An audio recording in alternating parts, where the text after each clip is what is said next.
Hello there, my friends. Welcome to the channel and thank you for watching. The question is this going to be the biggest window in the history of Chelsea Football Club?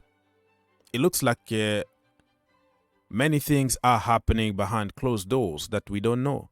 We just see, boom, we signed Disasi, boom, we signed Leslie, boom, we bought a new club in France, we did that and that.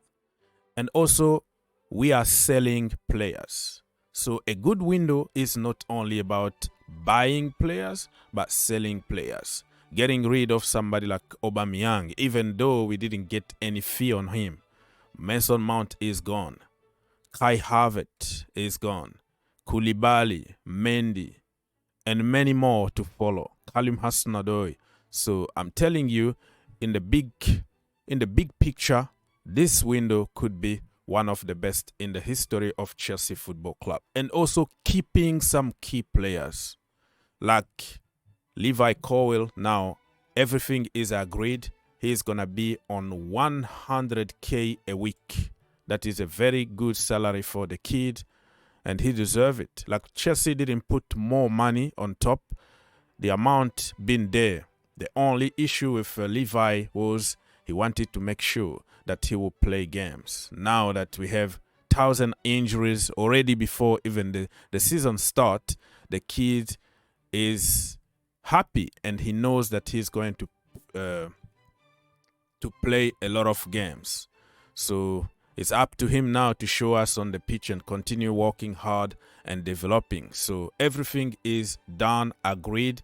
It's going to be announced very, very soon.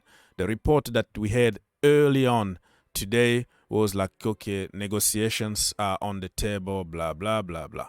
And then at the end, in the last few hours, it's been like, it's a here we go. So let's read just a little bit here from Kinsella. He said, Levi Colwill will sign broadly the same contract that has been on the table since May, June. Almost the only factor that influenced whether he will sign or not is he will get enough playing time. So, yeah, because many people made theories on social media saying that he's greedy and he's demanding this and that from Chelsea.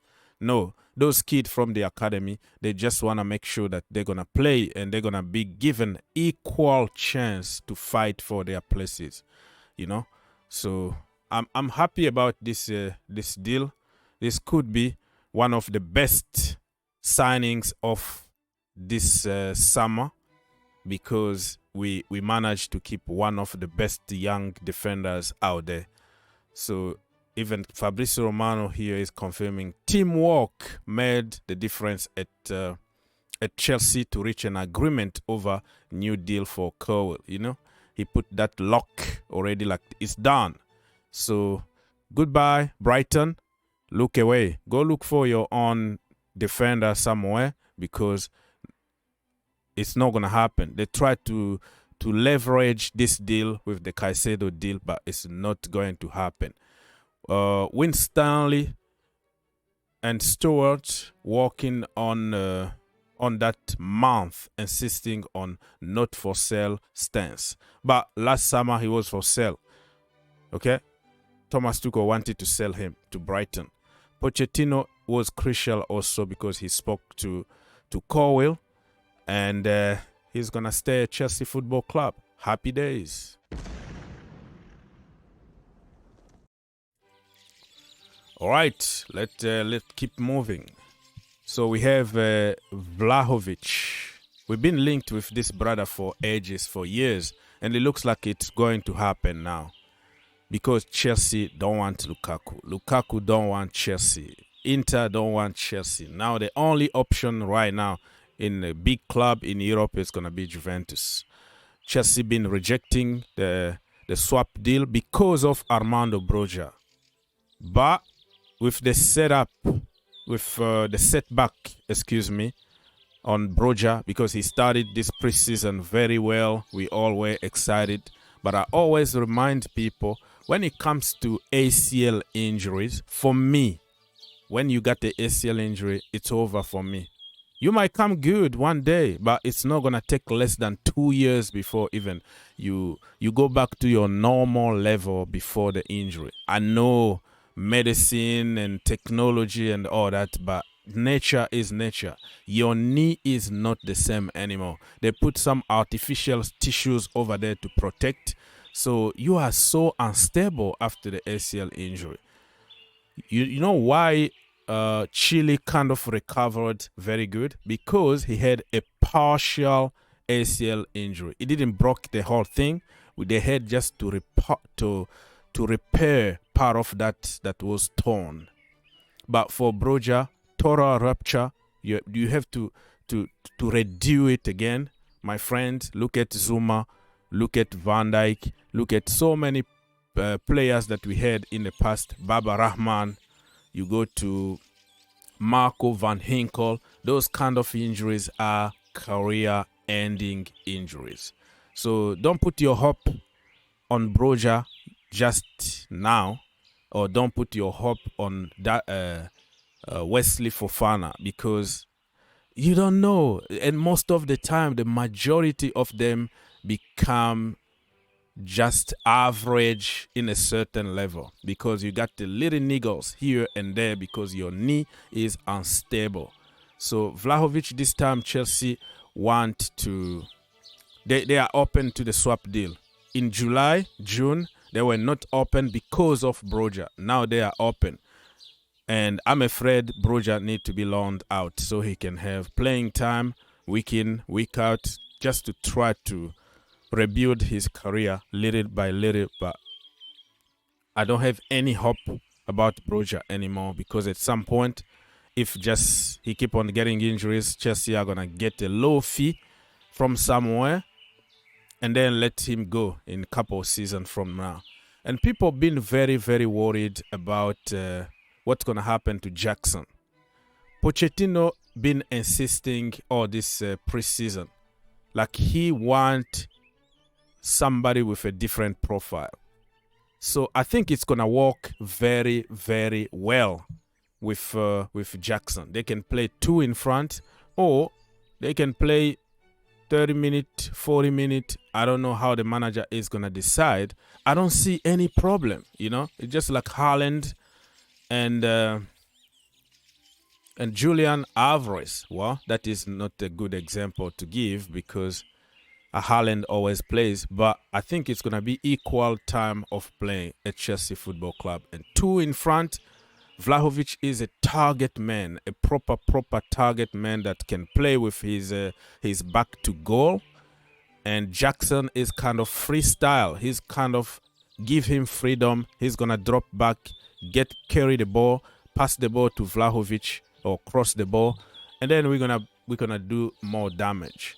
The only issue that I've been insisting about Vlahovic, you know that I made another video, and let's now even talk about the money. This is so desperate from Chelsea. I think a straight swap deal was kind of fair, but now they devaluate our player Lukaku and they want like 30 million. Okay, they want some money on top of that. So I don't know. Lukaku deal, we have to accept the nail at some point. So we have to give them Lukaku, 45 million that Chelsea are valuing Lukaku, plus 30 million or 25 million on top to get Vlahovic. It's a big risk, but I think he's going to cause less problems, less issues at Chelsea Football Club than Romelu Lukaku. At least he's going to learn how to zip it off during his career at Chelsea, even with slight injuries here and there. Probably we will cope with that.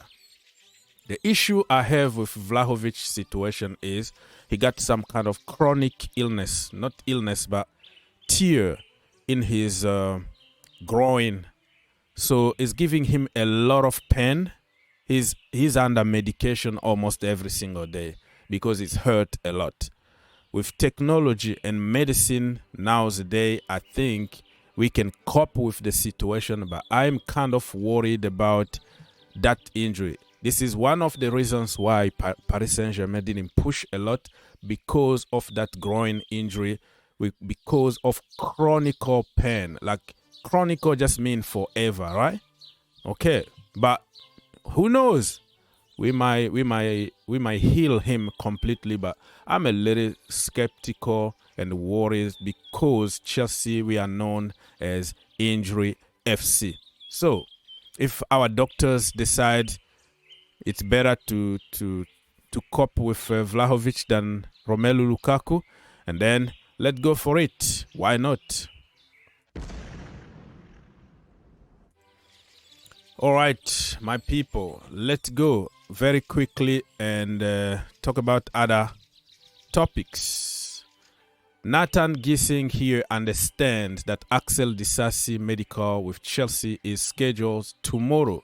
So Tuesday, UK, and Chelsea have agreed £38.6 million deal for, and 5 years plus one in option, blah blah blah blah. Chelsea first made contact with agent in April, as revealed, and Laurenz Stewart is, a big fan of the guy. So this Laurenz Stewart guy is the guy who actually signed him for Monaco. And you remember that we got him from Monaco. So one of our directors is from Monaco. So relationship being built with Monaco. And we got Badiashile from there. We sent Malang Sarr.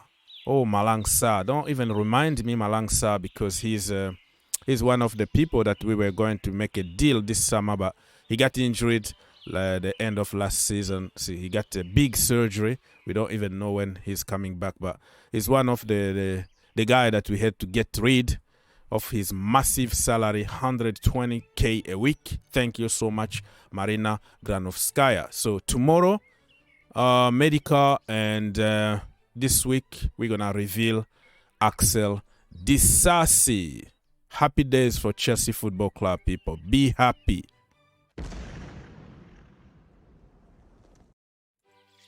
Okay, so let's finish this one by talking about Robert from Brighton. Okay, Robert Sanchez from Brighton. So everybody knows that I was against it at the beginning because of the Brighton issue, the Brighton blah blah blah. It's never ending with Brighton, but he's a very good goalkeeper. I even was thinking that he was short, but he's tall, he's massive, 6'6". He's just like Courtois, but got more skills. 25 years old, can play from the back. His long passes are amazing. Not amazing in the top level of Edison and Alisson, but just good. But Kepa has zero long ball. When he kick it long, it just goes to the opposition. But this guy can pin pass a pass from the back, So I'm so happy. I'm so happy that he's going to provide competition. So when Kepa concede that top bin against Liverpool, the next game he's going to be on the bench, and we're going to continue with Robert. And Chelsea been keeping it a little bit low. They don't want to reveal the money that they're going to pay on him, because they're trying to negotiate the package with Moises Caicedo also included. So let's wait and see what's going to happen. So Chelsea prefer to keep Sanchez bid amount quiet at the moment due to the relationship with Brighton. Sanchez wants Chelsea, and there is positive feelings. Wow, we are cooking, people.